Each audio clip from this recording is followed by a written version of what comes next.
भगवान बाबा के चरणों में कोट कोट प्रणाम और आप सभी को साईं राम।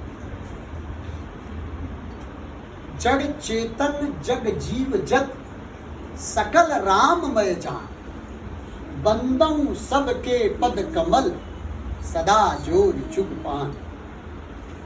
संत तुलसीदास जी ने रामचरितमानस में लिखा है कि ये संपूर्ण जगत जड़ और चेतन ये राममय है और इसलिए सब प्रणम्य, सभी को प्रणाम करना चाहिए। और इसलिए एक चौपाई संत तुलसीदास जी ने लिखी है कि सीय राममय सब जग जानी, करहु प्रणाम जोर जुग पानी। उसी भावना के साथ कि आप सबके हृदय में भगवान राम विराजमान है, आप सभी को प्रणाम करता हूँ। और आज रामनवमी है, रामनवमी की हार्दिक शुभेच्छा आप सभी को पेश। रामनवमी हम प्रतिवर्ष मनाते हैं और रामनवमी के संदर्भ में हमारे ऑर्गेनाइजेशन के कन्वीनर हमारे तिवारी जी, इन लोगों का आग्रह है कि कुछ रामनवमी पर चर्चा की जाए और प्रतिवर्ष रामनवमी पर कुछ न कुछ चर्चा होती है, किंतु यह नित्य नया एक विषय रहता है। राम तो पैदा हुए त्रेता में और रामनवमी हम मना रहे हैं कलयुग में, और हर बार कितना भी इस पर चर्चा की जाए वह कम है। जब समय की बात आती है तो समय तो बहुत मामूली है, 10-15 मिनट में हम कौन सी चर्चा कर पाएंगे। किंतु एक बात मैं बता देना चाहती हूँ, बड़ा सुंदर प्रसंग है कि जब भगवान राम पैदा हुए तो भगवान राम पैदा हुए तो उनके पैदा होने पर अयोध्या के उनके आंगन में, घर के आंगन में वेद की धुन इतनी सुखमय और एकदम मधुर ध्वनि में सुनाई पड़ रही थी कि ऐसा लग रहा था कि सुबह की चिड़ियां चहचहा रही हैं। और ऐसे में सूर्य उग रहे हैं, एक तो सूर्य चल रहे हैं, सूर्य उग रहे हैं, वो दिवस हो रहा है, भगवान राम पैदा हुए। तुलसीदास जी की अपनी एक कल्पना है। और जब वो चलने लगे रथ से सूर्य भगवान, तो देखते हैं कि उदित उदय गिरि मंच पर रघुबर बाल पतंग। बोले एक और सूर्य का उदय हो गया है। भगवान राम भी सूर्यवंश के हैं और वो जब पैदा हुए तो सूर्य का प्रकाश, उनके प्रकाश को, उनकी प्रतिभा को, उनके प्रताप को देखकर सूर्य भगवान के जो घोड़े थे वो आश्चर्यचकित हो गए, करे ये कहाँ से प्रकाश आ गया, ये तो कहाँ से आ रहा, वो थक गया शायद, यही तो सूर्य भगवान आगे तो नहीं आ गए, प्रणाम कर रहे हैं। और वो रुक गया, सूर्य भगवान का जो घोड़ा चल रहा था वो रुक गया।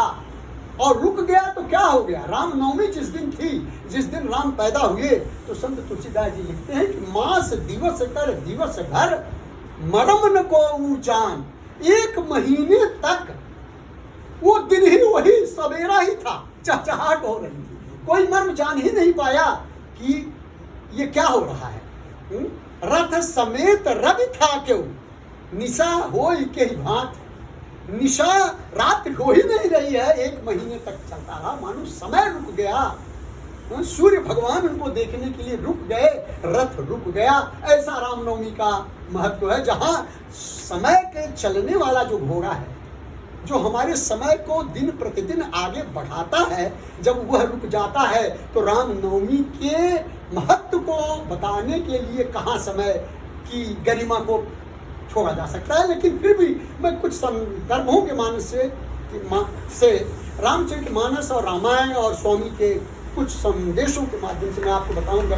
वास्तव में रामनवमी हम प्रतिवर्ष मना रहे हैं और इसका तात्पर्य क्या है, उसकी सार्थकता क्या है और हम कैसे उस रामनवमी को मनाएं। तो जब हम ये रामनवमी को देखते हैं कि भगवान राम का जन्म हो गया, तो इसकी कथाएं हैं वही कि राम का जन्म क्यों होना है। तो ये एक कथा है कि भाई जो स्वयंभू मनु थे त्रेता युग में, तो वो कई हजार वर्ष उन्होंने तपस्या की और कई हजार वर्ष तपस्या करने के बाद उनको ये लगा कि अरे ये विषय भोग में, इस संसार में, संसार को भोगते हुए, राज को भोगते हुए तो जिंदगी गुजर जा रही है, लेकिन ईश्वर का नाम नहीं मिल पा रहा है, उन्हें बड़ा दुख हो गया। होय न विषय विराग भवन बसत भा चौथपन। बोले अब समय आ गया, चौथापन आ गया, लेकिन विषय से विराग नहीं हो रहा, वैराग्य नहीं हो रहा। मैं विषयों में आसक्ति जो है वो बढ़ती चली जा रही है और हृदय बहुत दुख लाग, उनको बड़ा दुख हो गया। और तब बोले कि नहीं अब बस, अब कुछ नहीं है। अब उन्होंने बड़े अपने लड़के को राज्य दे करके और नैमिषारण्य के जंगल में वह चले गए तपस्या करने के लिए। और तपस्या करते हुए वो और उनकी पत्नी शतरूपा, मनु और शतरूपा दोनों तपस्या किए। तपस्या कई हजार वर्ष किए, 6000 वर्ष उन्होंने शाक फल पर रहा, 6000 फिर वर्ष उन्होंने पानी ही खाली पिया, फिर केवल हवा पर 6000 वर्ष, 7000 वर्ष रह गए, फिर 10,000 वर्ष एक पैर पर खड़े होकर करने लगे। और ये जो तपस्या थी वह ईश्वर की प्राप्ति के लिए थी, क्योंकि वो संसार से उब चुके थे। उनको दुख हो गया था कि संसार में कुछ रखा नहीं हुआ है, विषय भोग हमको पीड़ित करते रहते हैं, इनको कितना भी भोगो आसक्ति नहीं खत्म होती है। और तब वो तपस्या करते हैं तो अंततः जो है ब्रह्मा आते हैं, विष्णु आते हैं, भाई आपको क्या चाहिए, कृपा करके आप हमें बताइए। लेकिन वो तपस्या अपनी छोड़ते नहीं हैं। अंत में आकाशवाणी होती है और आकाशवाणी होती है कि आप बताइए, हम महान दानी हैं, ईश्वर की ये वाणी है, आपको क्या चाहिए, कृपा करके आप बताइए।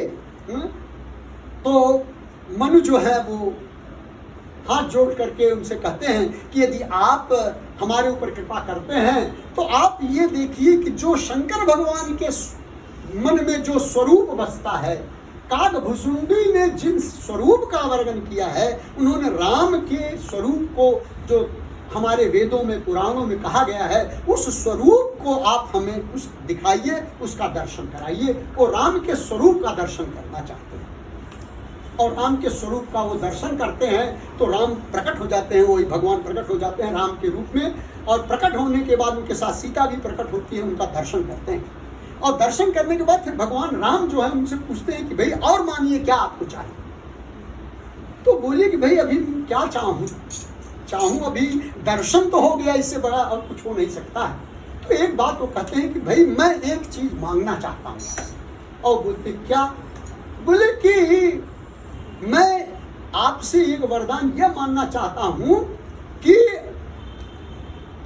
मांगो तो ही समान सुख, आपके समान मैं बेटा चाहता हूं। प्रभु ने कहा अभी तो आप इस संसार में उसी बेटा और परिवार और संसार से जुड़ करके आप आए और फिर हमको मांग रहे हैं, फिर संसार में ही जाना है दर्शन लेने के बाद। तो उन्होंने कहा बस नहीं, मुझे वही चाहिए। और फिर एक और बड़ी बात कहते हैं कि इतना ही नहीं, आपके जैसा बेटा चाहिए, लेकिन आपको प्राप्त करने के बाद मेरे मन में यह सदैव रहे, आपसे मैं इतना प्रेम करूं कि जिस तरह से मछली जल में रहती है और जल से प्रेम करती है, जल से निकाल दिया तो मछली मर जाती है, ठीक उसी प्रकार से मैं रहूं। मेरा प्रेम आपके प्रति रहे, आप मुझे चाहें, आप मुझसे प्रेम करें या नहीं, मानो एक एकांगी प्रेम है, उसकी याचना करते हैं कि हमें एकांगी प्रेम दे दीजिए। सुख विषयक तब पद रति होई, जब मोहि बड़ मूग कहे किन कोई। यहाँ तक बात कह दी, यदि कोई मुझे मूर्ख भी कहता है तो भी मैं आपको पुत्र के रूप में देखूं और आपसे प्यार करूं, आपसे ममता करूं। और उन्होंने कहा ये मस्त आपका लड़का होकर के मैं पैदा हो जाऊंगा। और तब शतरूपा की तरफ भगवान राम दृष्टि करते हैं कि भाई आपको क्या चाहिए। तो बोले कि भाई देखिए हमारे राजा जी तो बड़े चतुर हैं, चतुर थे, उन्होंने आपको पुत्र के रूप में मान लिया तो मुझे बड़ा आनंद आया, तो मुझे बड़ा प्रिय लग रहा है। लेकिन मुझे थोड़ी और एक बात चाहिए। बोली क्या? बोले कि जे निज नाथ भगत तब अहि, जो सुख पावहि जो गति लहि, सोई सुख सोई गति सोई भगत सोई निज चरण स्नेह, राम सोई विवेक सोई रहनि प्रभु मोहि कृपा करि दे। उन्होंने कहा कि आपके जो भक्त हैं, आपसे जो प्रेम करते हैं, वो लोग जो सुख प्राप्त करना चाहते हैं, जो गति प्राप्त करना चाहते हैं, जो विवेक प्राप्त करना चाहते हैं, जो आपके चरणों में स्नेह प्राप्त करना चाहते हैं, उसको आप हमें दे दीजिए। मतलब केवल जो मन ने यह कहा कि मुझे एकांगी प्रेम चाहिए, ये जो मन शत्रुपा थी बोली उतने नहीं, मुझे एकांगी प्रेम तो चाहिए कि मैं आपसे प्रेम करूं, लेकिन इसके साथ साथ आप भी यह माने कि मैं आपसे प्रेम कर रहा हूं, आप भी मुझसे प्रेम करें। दोनों तरफ से प्रेम होना चाहिए, एक ही तरफ से प्रेम नहीं होना चाहिए। हमारे जीवन में अक्सर ये होता है कि हम प्रेम तो करते हैं, हम जन्मदिन तो राम का मनाते हैं, रामनवमी को मना, इसके बाद सारे वर्ष जो है वो रामनवमी को ही पुनः हम उनसे संबंध जोड़ते हैं। तो ये जो है ये दशरथ की वृत्ति है, और यही मनु महाराजा दशरथ होकर के पैदा होते हैं, और यही जो शत्रुपा हैं वो कौशल्या होकर के पैदा होती हैं। और ये जो एकांगी प्रेम है महाराजा दशरथ का, अब आप सबको कहानी में मैं नहीं लेके जाना चाहता, लेकिन ये जो स्वार्थ से भरा हुआ प्रेम है कोई बुरा नहीं है। मानो दशरथ भी उस स्वार्थ से भरे हुए प्रेम को लेकर के आगे बढ़ते हैं, किंतु वो दुख जाता नहीं है। अंत में उनकी मृत्यु भी वही होती है कि राम राम कहि राम कहि राम राम कहि राम। ये जो तन परिहर रघुबर विरह राव गए सुरधाम, वो मरते समय भी बस राम राम राम रटते ही मरते, मतलब वो दुख अंततः होता है। और ये स्वार्थ भरी प्रीति सबको है कि राम का नाम तो ऐसा है कि वो भाय कुभाय अनहक आलसहु नाम जपत मंगल दिसित सब। चाहे आप भाव से कहिए चाहे कुभाव से कहिए, हर जगह आपको मंगल होगा। तो एकांगी प्रेम भी है, स्वार्थ से भरा हुआ प्रेम है, दशरथ का प्रेम जैसे है, तो कोई बुरा नहीं है। लेकिन वो राम राम कहते उन्होंने ईश्वर को प्राप्त कर लिया, ये उनका अनुराग था, उनका प्रेम था राम के चरणों में।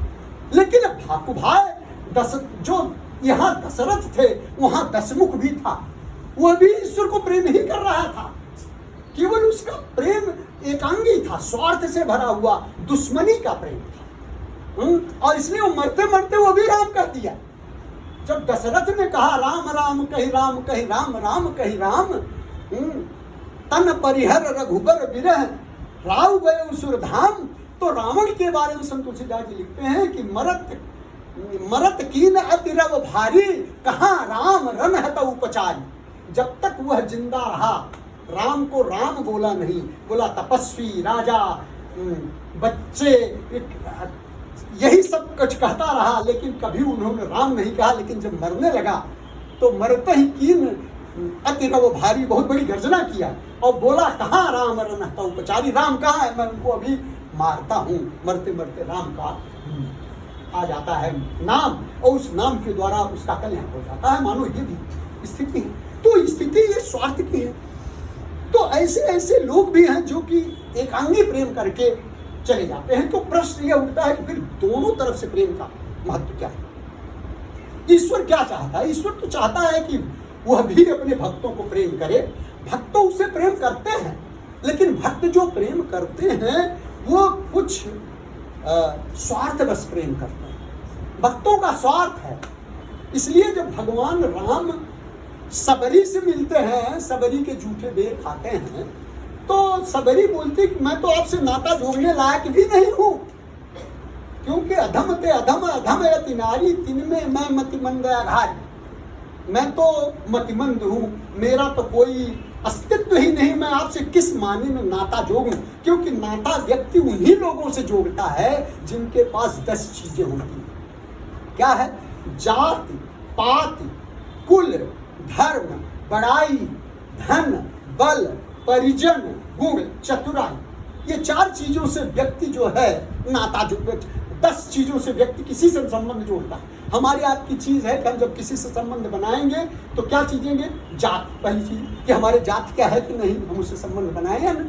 पात, हमारे लेवल का है कि नहीं, उससे बनाए कि नहीं। जाति, पात, कुल, हमारे लीनियज का है कि नहीं, हमारे कुल का है, खानदान का है कि नहीं। जाति, पात, कुल। धर्म, हमारे धर्म का है, रिलीजन का है कि नहीं। जाति, पात, कुल, धर्म। बड़ाई, हमारी तरह बड़ा है या नहीं। जाति, पात, कुल, धर्म, बड़ाई। और धन, पैसा है कि नहीं, बिना पैसे वाला हमसे से हम नाता जोड़ कर क्या करेंगे। धन, बल, ताकतवर है क्या? धन, बल, परिजन, उसके इष्ट मित्र अच्छे लोग हैं, उनका संबंध अच्छे लोगों से है कि समय पर हमें कोई काम में आएगा कि नहीं आएगा। तो धन, बल, परिजन, गुण, गुणज्ञ भी है कि नहीं, उसके पास कोई गुणज्ञता है या नहीं। धन बल परिजन गुण चतुराई, और चतुराई है कि नहीं, उसके अंदर विवेक है कि नहीं, उसके अंदर बुद्धि है, बुद्धिमत्ता है या नहीं, इन 10 चीजों से व्यक्ति संबंध जोड़ता है। लेकिन भगवान राम सबरी से कहते हैं कि देखो सबरी, ये 10 चीजें संसार के लिए हैं, लोग इन्हीं लोगों से नाता जोड़ते हैं। कह रघुपति सुन भामिनी बाता, भगवान राम कहते हैं कि हे भामिनी, हे सुंदरी, जबकि सबरी वृद्धावस्था में थी, क्या सुंदरी थी, लेकिन भामिनी शब्द का उपयोग करते हैं कि हे सुंदरी। मैं उससे नाता जोड़ता हूं, किससे? कह रघुपति सुन भामिनी बाता, मानहु एक भगति कर नाता। मैं केवल एक भक्ति का नाता जानता हूं, और वो भक्ति का नाता क्या है, और ये रामनवमी क्या है, तो वहां 9 भक्तियों को, नवधा भक्ति को भगवान राम जो है सबरी को बताते हैं। त्रेता युग में नवधा भक्ति नृसिंह भगवान ने प्रहलाद को कहा था, जो आप सभी लोग जानते हैं, श्रवणम कीर्तनम स्मरणम विष्णु उपाद सेवनम अर्चनम वंदनम दास्यम सौख्यम आत्मनिवेदनम, ये 9 भक्ति है। लेकिन उसी से जुड़ी हुई त्रेता युग में जब राम नवधा भक्ति बताते हैं, तो नवधा भक्ति क्या बताते हैं कि भाई इसी से हमसे नाता जोड़ा जा सकता है। मतलब मैं नाता अगर जोड़ता हूं किसी से, कोई हमसे डायरेक्ट नाता जोड़े, अपने स्वास्थ्य से जोड़े, कोई बात नहीं, लेकिन अगर मुझे नाता जोड़ना होगा किसी से, तो मुझे ये 9 चीज चाहिए जिससे कि मैं उससे नाता जोड़ूंगा। तो वो कहते हैं कि प्रथम भगत संतन कर संगा, दूसर रति मधु कथा प्रसंगा। पहला भक्त है कि मेरे श्रवण करो, वही बात है, प्रथम भगत संतन कर संगा, सत्संग में जाइए, आप रोज आइए, भजन करिए, कीर्तन करिए, सुनिए, थोड़ा कान को आनंद दीजिए। तो प्रथम भगत संतन कर संगा, दूसर रति मम कथा प्रसंगा, उसको ध्यान से पढ़ो, मेरे कथा प्रसंग को ध्यान से सुनो, और सुनने के बाद उसमें रति रखो। रति का मतलब आत्मसात करना, उससे मिलना, और फिर जरूरत पड़े तो स्वयं बोलना। दूसर रति मम कथा प्रसंगा, और गुरुपद पंकज सेवा, तीसर भगति अमान। जो गुरु है, जो आपको सही दिशा में सदगुरु है, ले जाने वाला है, उसके चरणों में प्रीति रखो। गुरुपद पंकज सेवा, तीसरे भक्ति अमान, चौथी भक्ति मम गुण गण करई कपट तजगा। मेरे गुण का गान कपट रहित होकर के करे वो चौथी भक्ति। फिर 5वीं क्या? मंत्र जाप मम दृढ़ विश्वास। दृढ़ विश्वास के साथ मेरा मंत्र, मेरे नाम का जप करें। विश्वास अडिग नहीं होना चाहिए कि मेरा स्वार्थ हटा और काम पूरा नहीं हुआ तो किसी काम के भगवान नहीं है। अगर मेरा स्वार्थ हो गया तो हम रोज जो है वैष्णो देवी मंदिर जाएंगे, पुट्टपर्थी जाएंगे, लेकिन मेरा स्वार्थ नहीं हुआ तो भगवान किसी काम के नहीं है, तो कुछ नहीं है, सब होंगे। तो मंत्र जाप मम दृढ़ विश्वासा, पंचम भगति सुवेद प्रकाशा, खट दमशील विरति बहुकर्मा। और छठी क्या है? दमशील, अपने इंद्रियों को दमन करना, अपनी इंद्रियों को नियंत्रित करना, संयमित करना। खट दमशील विरति बहुकर्मा, जितने कर्म है अनेक कर्म जो है उनके अंदर वैराग्य की भावना से काम करो कि ईश्वर का काम है। तो खट दमशील विरति बहुकर्मा, निरत निरंतर सज्जन धर्म। आप सज्जन का धर्म यही है कि आप हरदम मेरे ऊपर विश्वास रखो। सप्तम सम मोहिमय जग देखा।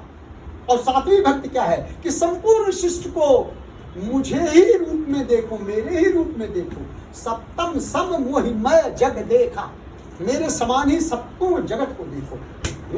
और मोहिते अधिक संत करी लेखा, और जो संत हैं, गुरु हैं, उनको मुझसे अधिक जानो, उनसे मुझे अधिक जान करके प्यार करो। और अष्टम यथा लाभ संतोषा, इस सृष्टि में काम करो, मेहनत के साथ काम करो, एफर्ट लो, 100% दो, लेकिन इस देने के बाद जो परिणाम मिल जाए, जो फल मिल जाए, उसको ईश्वर का प्रसाद मान करके आप उसे ग्रहण कर लीजिए, दुखी मत होइए। तो अष्टम यथा लाभ संतोषा, जो लाभ मिल रहा है आप अपने कार्य में पूरी दक्षता दिखाइए। ये 8वीं भक्ति है, अष्टम यथा लाभ संतोषा। और सपने हो नहीं दे कहीं पर दोषा, और आप स्वप्न में भी दूसरे के दोष को मत देखिए। दोष तो दुनिया में पड़े हुए हैं, दोष देखने जाएंगे तो सब में मिल जाएंगे, भगवान में भी दोष निकाल देते हैं। तो अष्टम यथा लाभ संतोषा, सपने हो नहीं देखे पर दोषा। नवम सरल सब संग छलहीना, और क्या हो जाइए, नवम भक्त क्या है, फिर आप सिंपल सरल हो जाइए और छल कपट हटा दीजिए। नवम सरल सब सन छल हीना।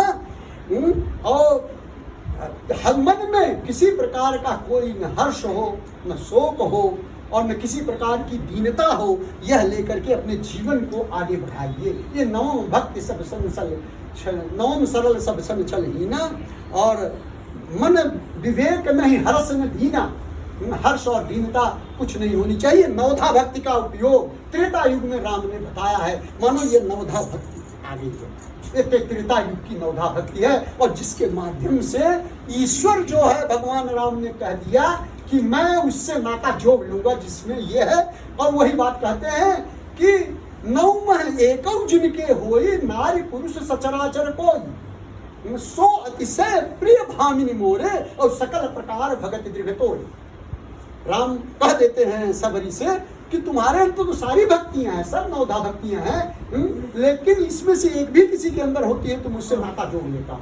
और आप देखिए कि यह जो है नवधा भक्ति है, और यही बात विभीषण से भी कहते हैं। विभीषण भी वही कहता है कि मैं आपसे नाता जोड़ूं कैसे, मैं तो दशानन का भाई हूं, नाता कैसे जोड़ूं।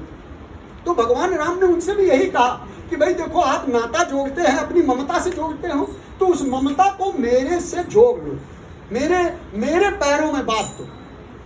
और उन्होंने कह दिया कि जननी जनक बंधु, आप किससे नाता जोड़ रहे हैं, चाहे आपकी जननी हो, जनक हो, बंधु हो, सुत हो, दारा हो, धन, तन भवन सुहृद परिवार, ये जितने लोग हैं सबकी ममता ताग बटोरी, सबकी ममता का एक ताग बनाओ, एक धागा बनाओ, और मम पद मन ही बाधी बर डोरी, मेरे पैर में वो डाल दो और अपने मन से जोड़ लो। मानो कि त्वमेव माता पिता त्वमेव बंधु च सखा त्वमेव, ये त्वमेव विद्या द्रविणम त्वमेव सर्वम मम देव देव।